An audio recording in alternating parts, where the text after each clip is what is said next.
கர்த்தர் உம்முடைய பொக்கிஷத்தை வானத்தை திறந்து உன் தேசத்திற்கு காலத்திலே மழையை தரவும் உன் கைகளின் எல்லா செயல்களையும் ஆசீர்வதிக்கவும் செய்வார். உபாகமம் 28:12. நீதிமான் மேல் ஆசீர்வாதங்கள் பொழியும், கர்த்தர் அவர்களை தயையால் சூழ்ந்து கொள்வார். சங்கீதம் 5:12. கர்த்தர் உன்னை உயர்த்துவார், நீ கீழே அல்ல மேலே இருப்பாய், நீ வாலல்ல தலைவனாயிருப்பாய். உபாகமம் 28:13. பிரார்த்தனை. கர்த்தாவே, நீர் ஆசீர்வாதங்களை சொட்டுவதில்லை, மாறாக ஆசியை பொழிய வல்லவர். இன்று என் வாழ்க்கையின் மீது வானத்தின் பொக்கிஷங்களை திறந்து ஆசீர்வாதங்களை மழை போலல்ல பெருக்கமாக பொழியுங்கள்.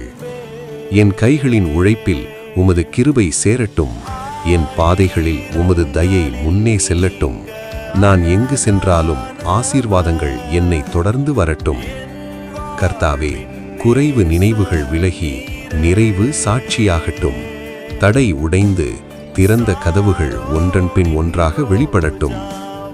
இன்று முதல் என் வாழ்க்கை மேலே செல்லும் வாழ்க்கையாக, ஆசீர்வாதம் பொழியும் வாழ்க்கையாக மாறுகிறது என்று விசுவாசத்தோடு ஏற்றுக்கொள்கிறேன். எல்லா மகிமையும் உமக்கே உரியது கர்த்தாவே. இயேசுவின் நாமத்தில் ஆமேன்.